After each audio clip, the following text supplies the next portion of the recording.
DNA జ్యోతిష్యానికి సాధారణ జ్యోతిష్యానికి తేడా ఏమిటంటే వేల సంవత్సరాల నుండి సాధారణ జ్యోతిష్యం ద్వారా ఒక జాతక చక్రం చూసి భూత భవిష్యత్ వర్తమాన కాలాలలో ఎప్పుడు ఎలా ఏమి జరుగుతుందని చెబుతూ ఒకవేళ అవి గాని అనుకూలంగా జరగకపోతే ఎలాగైనా ప్రకృతికి విరుద్ధంగా వాటిని మార్చేయాలని, అది కుదరకపోయినా పరిహారాల నెపంతో చేసే పద్ధతిది. కానీ దానికి మారుగా డిఎన్ఏ జ్యోతిష్యం ద్వారా ఇవన్నీ ఎందుకు జరుగుతున్నాయని కనుగొని ఒక పని చేసే ముందే అది సరైనదా కాదా అని సరైన సమయంలో మనము తీసుకునే మంచి నిర్ణయం జీవితంలో అన్నింటిలో విజయాలు సాధించడానికి సలహాలు మార్గదర్శకాలు చెప్పే నిజమైన జ్యోతిష్య విధానం ఇది. ఏది మీకు అవసరమో మీరే నిర్ణయించుకోగలరు. ప్రపంచవ్యాప్తంగా ఉన్న డిఎన్ఏ ఆస్ట్రాలజీ ప్రియమైన ప్రేక్షక మహాశయులందరికీ నా హృదయపూర్వక నమస్కారములు. నేను తిరుపతి పట్టణంలోని రేణిగుంట నుండి మీ గుణబ్రహ్మ సరస్వతి. ఈ వీడియో ద్వారా డిఎన్ఏ ఆస్ట్రాలజీ ప్రకారంగా రచ్చలు రగడలు, కోర్టు కేసులు, తగాదాలు ఇలాంటి సమస్యలతో ఏ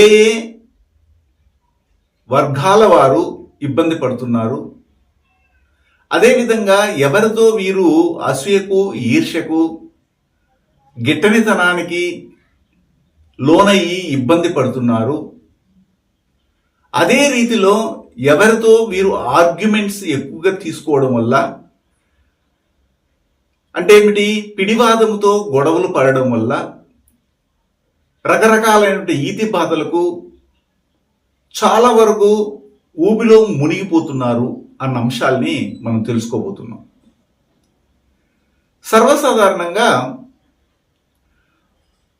ట్రెడిషనల్ ఆస్ట్రాలజీ ప్రకారంగా ఏం చెప్తారంటే, కాలపురుషునికి 6వ భావము కన్య అనే భావము రుణ రణ రోగస్థానంగా చెప్పడం వల్ల అది ఒక పంచాయతీ భావంగా కూడాను మనము చిత్రీకరించాం. కానీ యాక్చువల్గా చెప్పాలంటే మనము డిఎన్ఏ ఆస్ట్రాలజీ ప్రకారంగా ఒక్కొక్క భావానికి కర్మ సంబంధాన్ని రిలేట్ చేసి ఏ కర్మారిజిషితో ఆ భావము యాక్టివేట్ అవుతా ఉంది అన్న అంశాలని బేరుజు వేసుకుని జాతకాల ఫలితాలని మనం చెప్తున్నాం. అయితే ఇక్కడ మనం చెప్పే విషయాల్లో ముఖ్యంగా ఒకరికి మన వలన మనం చేసే ప్రకటనల వలన కావచ్చు, మన దగ్గర ఉన్నటువంటి వాటిని షో ఆఫ్ చేయడం వల్ల కానీ, లేదా మన దగ్గర ఉన్నటువంటి విషయాల్ని ప్రశంసించుకోవడం వల్ల, లేదా గొప్పగా బూస్ట్ చేసుకోవడం వల్ల, పోస్టులు వేసి అతికించడం వల్ల అని కూడా అంటారు. అంటే ఏమిటి, దాన్ని బాగా బయట వాళ్ళకి తెలియాలి, మన గొప్పతనం అని చెప్పుకోవడానికి కొంతమంది ఇష్టపడతారు. అలాంటి విషయాల వల్ల ఎదుటి వ్యక్తుల నుండి దృష్టి, లేదా ఎదుటి వ్యక్తుల నుండి అసూయ, ఎదుటి వ్యక్తుల నుండి మన పట్ల ఈర్ష్య, అదే ఒక విధంగా పగగా కూడా మారడానికి అవకాశం ఉంటుంది. అయితే అది ఏ భావముగా ఉంటుంది అన్న అంశాన్ని మనం డిఎన్ఏ ఆస్ట్రాలజీ ప్రకారంగా డీకోడ్ చేస్తాము. అది ఏ భావం అంటే కన్య అనే భావము. మీరు అనుకోవచ్చు వెంటనే, ఓహో కన్య అనే భావము కాలపురుషునికి 6వ భావముగా వస్తుంది కాబట్టి డిఎన్ఏ ఆస్ట్రాలజీ కూడా అలాగే అంటున్నారేమని అనుకోవచ్చు.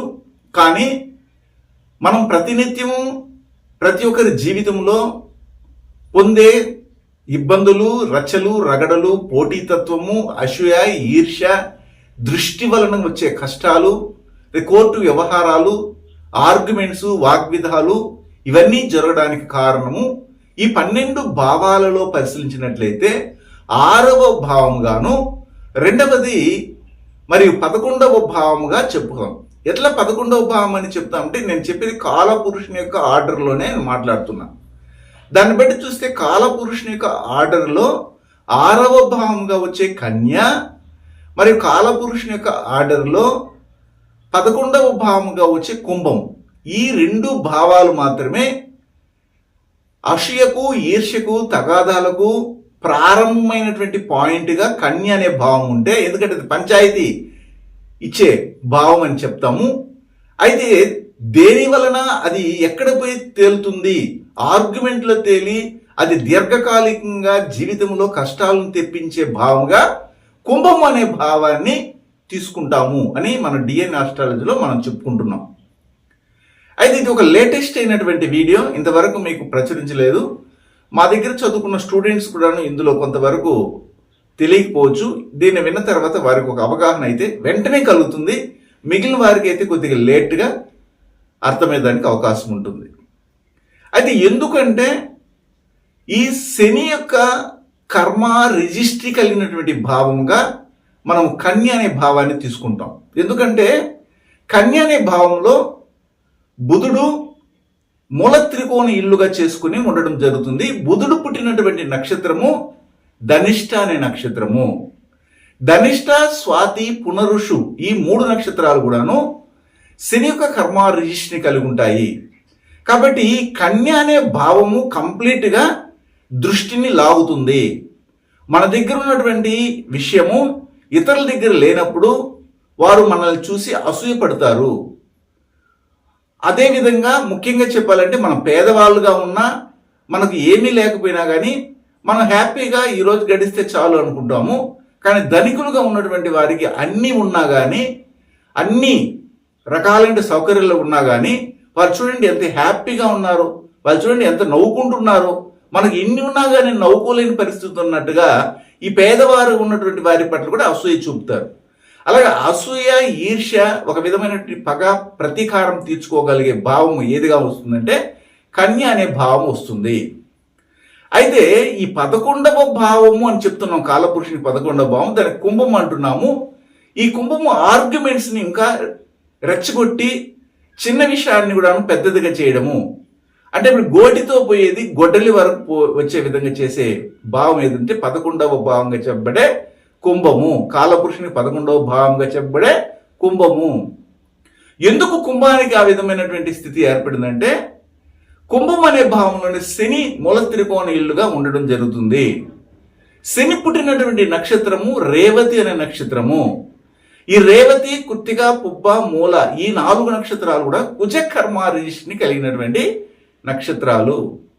కాబట్టి కుజుడు అంటే ఏమిటంటే వేగము, కోర్టు కేసులు, తగాదాలు, వాగ్విధము, పిడివాదము, అదేవిధంగా కొట్టడము, తిట్టడము, రచ్చ రగడలతో కూడినటువంటి వివాదాన్ని ప్రేరేపించే, ప్రకోపించే గ్రహ కారకత్వాలుగా మనం చెప్పుకుంటాం. కాబట్టి ఈ కుంభము అనే భావానికి ఇలాంటి పరిస్థితి ఉంటుంది. కాబట్టి ప్రతి ఒక్కరికి వారి యొక్క లగ్నంలో నుండి కన్య అనే భావం ఎన్నవ భావంగా వస్తుందో ఆ భావము మీ జీవితంలో జరిగే రచ్చలు, రగడలు, కార్పణ్యాలు, ప్రతీకారాలకు ప్రారంభ పాయింట్గా ఉంటుంది. అక్కడి నుంచే అసూయ, పోటీతత్వము, ఈర్ష్య ఇలాంటివి స్టార్ట్ అవుతాయి. అది ఎక్కడవి ఎండ్ అవుతాయంటే కుంభం అనే భావం మీ లగ్నానికి ఎన్నవ భావంగా వస్తుందో వారి ద్వారా అది ప్రకోపింపబడుతుంది. వారిని సాకుగా పెట్టుకుని ఆ భావాన్ని వీరు ఈ యొక్క 6వ భావంగా వచ్చి, అంటే మీకు కాలపురుషునికి 6వ భావము, కాలపురుషునికి 11వ భావం అని చెప్తున్నాను. అలాగే మీ లగ్నానికి కన్య అనే భావం ఎన్నవ భావంగా వస్తుందో ఆ భావము అసూయ, ఈర్ష్య, పోటీతత్వానికి గురి అక్కడ ప్రారంభమైనటువంటి రచలు, రగడలు, తగాదాలు, మనశ్శాంతి లేని విధాలను ఎక్కడ ఎండ్ అవుతాయంటే మీ లగ్నానికి ఎన్నవ భావంగానైతే కుంభం వస్తుందో ఆ భావంలో వెళ్ళి అది ఎండ్ అవ్వడం అనేది ఉంటుంది. అప్పుడు ఈ 2 భావాలు ప్రతి ఒక్కరి జీవితంలో వారు కానీ దాన్ని కరెక్ట్గా కానీ డీల్ చేయగలిగితే, కరెక్ట్గా కానీ వాళ్ళ చేతిలోకి తీసుకొని దాన్ని అడ్జస్టబుల్గా చేసుకోగలిగితే వారికి జీవితంలో రచ్చలు, రగడలు ఇలాంటి దోషాలు రాకుండా ఉండగలరు అన్న ఉద్దేశంతోనే మనం ఈ వీడియోని ప్రచురిస్తున్నాం. ఆ విధంగా ఒక్కొక్క లగ్నానికి, మనం రాశి గురించి మాట్లాడట్లేదు, డిఎన్ఏ ఆస్ట్రాలజీ ప్రకారంగా ఒక్కొక్క లగ్నానికి మనం తీసుకొని ఏ లగ్నానికి చెందినటువంటి వారికి ఈ కన్య అనే భావం ఎన్నవ భావంగా వస్తుంది, ఆ భావ సంబంధమైనటువంటి కారకత్వాలతో ప్రారంభమైనటువంటి అసూయ, పోటీ, ఈర్ష్య ఇలాంటి గిట్టనితనము, ఒప్పనితనము, దృష్టి దోషాలతో ప్రారంభమయ్యి ఎక్కడ పోయి ఎండ్ అవుతుందంటే అదే లగ్నానికి కుంభం ఎన్నో భావంగా వస్తుందో ఆ భావ బంధుత్వ కారకత్వాలని సాకుగా పెట్టుకుని ఆ యొక్క యుద్ధం అనేది నడుస్తుంది, ఆ రక్ష అనేది వస్తుంది, ఆ రగడ అనేది వస్తుంది, ఆ కోర్టు సంబంధమైన వ్యవహారాలు నడుస్తాయి అనేది అన్ని గురించి ఇప్పుడు మనము ఒక్కొక్క దాన్ని తెలుసుకోబోతున్నాం. గురువు గారి నుండి డిఎన్ఏ ఆస్ట్రాలజీ ప్రకారంగా మీ జాతక పరిశీలన చేయించుకుని సలహాలు, మార్గదర్శకాలను పొందాలంటే మా త్రిశక్తి డిఎన్ఏ ఆస్ట్రాలజీ యూట్యూబ్ ఛానల్లో మరిన్ని వీడియోలు చూసి ఒక అవగాహనకు వచ్చాక మీకు ఉపయోగపడుతుందనిపిస్తేనే ఫోన్ ద్వారా కానీ లేదా డైరెక్ట్గా కానీ అపాయింట్మెంట్ కొరకు సంప్రదించగలరు. కాలపురుషునికి 6వ భావంగా వచ్చే కన్య, కాలపురుషునికి 11వ భావంగా వచ్చే కుంభం. ఈ కన్య, కుంభం ఈ రెండు భావాలని ఒకరి జీవితంలో మానసికమైనటువంటి స్థితిని కోల్పోయే విధంగా చేస్తున్నాయి అనేది మనం మాట్లాడుతూ వచ్చాం.